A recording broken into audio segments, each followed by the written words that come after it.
Good boy. Life is all about sex, money, and love. Hello. We are at 137 McKean Street, which used to be known as the McKean Street Warehouse back in the day, which was around 2001. And it was only a warehouse for about 2.5 years. But in that time, probably 25 people lived here, and I lived here for a full year. And it was one of the best years of my life.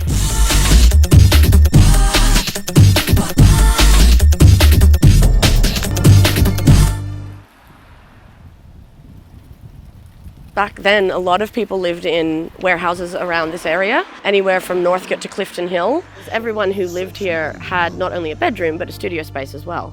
So we had 10 or 12 permanent residents, 10 or 12 permanent artist studios, and then there was a rehearsal space big enough to drive a truck into down here.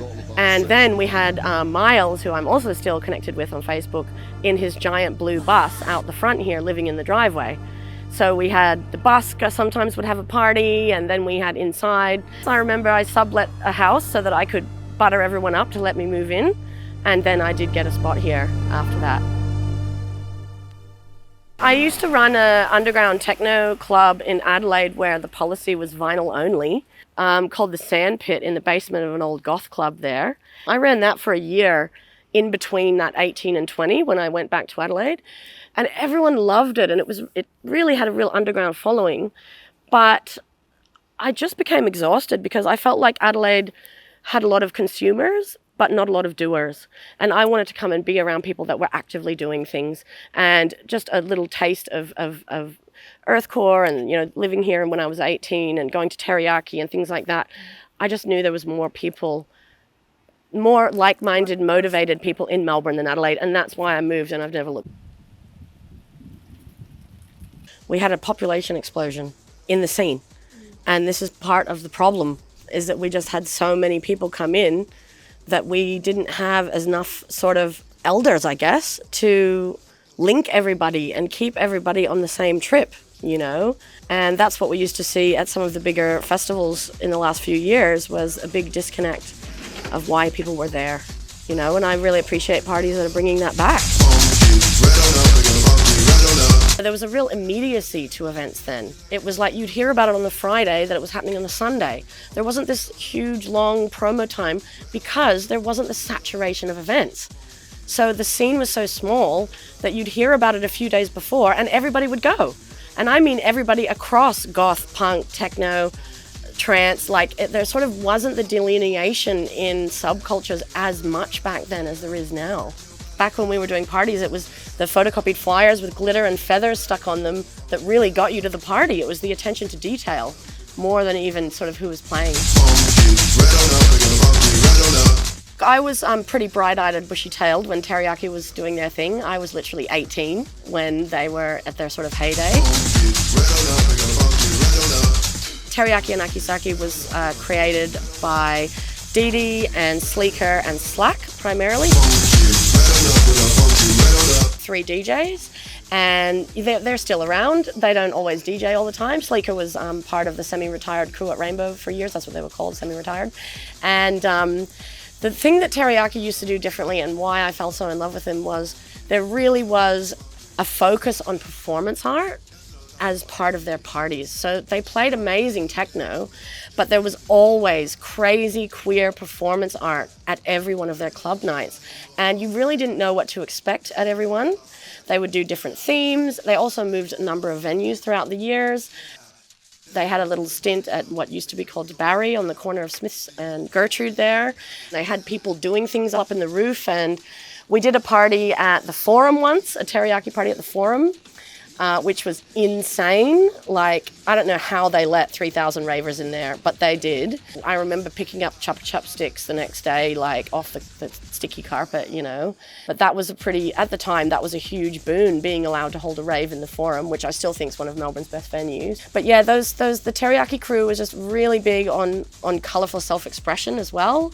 So a lot of us had, you know, shaved head with coloured bits and studs and all this. The fashion that came out of that time was really quite something, and there was a real tight-knit group of friends at the core of it that kept that vibe, you know, being the point. They didn't sort of water down what they did. They basically went and did it hard and did it for a few years and created a really solid brand, and then most of them went on to do various other pursuits, you know. So that was a really informative time for me because I was younger than most of them and I really looked up to them all, really admired them. And then every picture was, back in the day, a behemoth of an organization.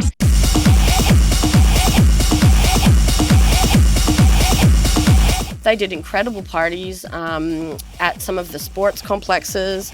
I did decor for them a few times, and we would spend a week making tiny little crystals out of cardboard and then dipping them in glitter and then UV, just so much treatment, you know, so much creative energy. Sue and Phil Woodman, as well as Heidi and Richard, those were the sort of four pillars. And Sue and Phil are incredible artists in their own right. Still, Phil makes incredible installations for the zoos and things like that now. And Sue is a mosaic artist and still makes mosaic fairies and lives in a house in Warburton with this great big snail water tank. And I just remember then like really admiring them because they were definitely older than me. They were the adults, you know, and yet it was really all about creating this magical, inclusive place to party at, you know. And you'd walk in and just the lasers and the lights and this glistening life-size holographic fairies hanging from the ceiling and really themed areas.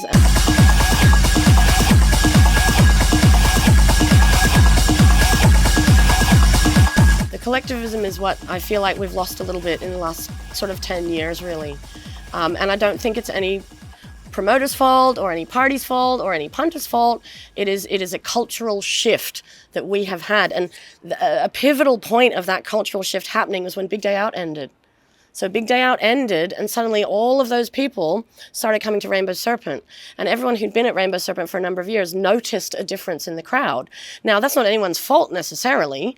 And you know, a lot of us used to work on and go to Big Day Out as well. But there was definitely a delineation between this is doof culture and this is the sort of band Big Day Out thing, and then take that away. And suddenly those things became a bit amalgamated. And then you started to see at Rainbow band stages. And, you know, they started to change the lineup a little bit, have the circus tent with live acts and things like that. There never used to be that. It was all mainly DJs and live electronica. So I think it's really interesting because promoters that are around for a really long time do have to adapt and do have to respond to what is happening in the greater scene. You can't just be an island and keep doing the same thing and expect people to grow with it, you know? There was a utopian period in the mid-90s through to the mid-2000s where there was a lot of warehouses going on in Melbourne. There was one in Cromwell Street, just down the end of Smith Street. There was a number all around town, and this is just in this area. There was definitely some west and south that I probably wasn't as aware of because it was a bit of a pocket, you know.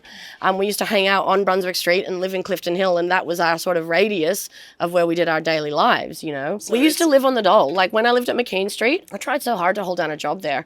I used to work hospitality on Brunswick Street, and I had multiple jobs that year. I would quit because there was way more exciting things happening at home. So I don't think it's about going back to the old ways. That's not what it's about.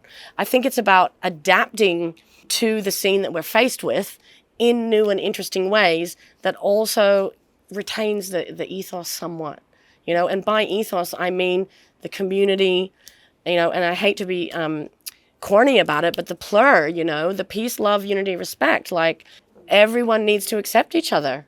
There shouldn't be any judgment. It doesn't matter if you wear shorts and a t-shirt and if someone's in holographic bondage wear next to you. That's okay. You have just as much a right to be on the dance floor in shorts and a t-shirt as they do wearing that, you know? And, you know, it's funny because, like, there's been times where it's been about the fashion and other times where it hasn't been. I think it's been a little bit hard to see for some people that it's only about the fashion and the Instagram in a lot of ways.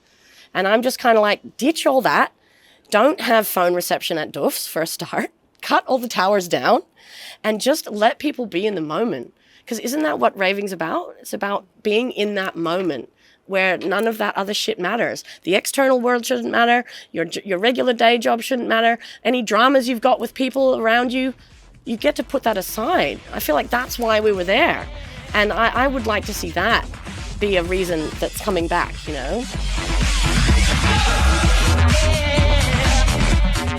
quite a lot. It was about being involved. And that is what I did. I said yes to helping all of these different people in various capacities over the years without a motivation of money at all. But what I have realized over these years of being behind the scenes and doing logistics and ops and marketing and everything that's not on stage is that I personally have never chased fame, but I do want recognition.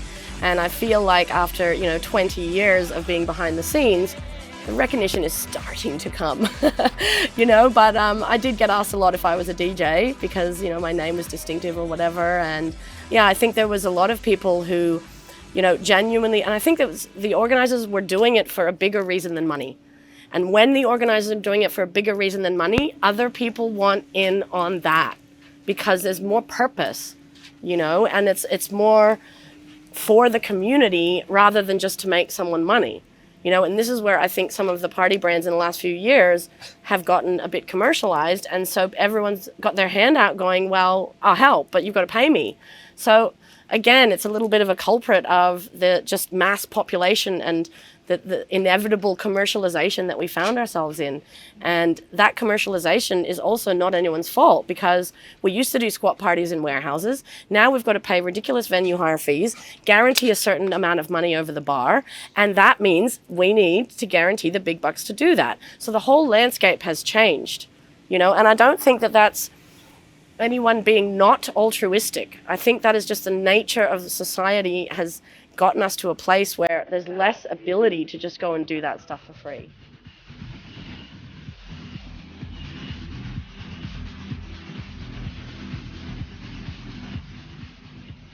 I think the recognition is one thing, and as someone who has worked in those behind the scenes roles, the recognition that I get is when I go on the dance floor.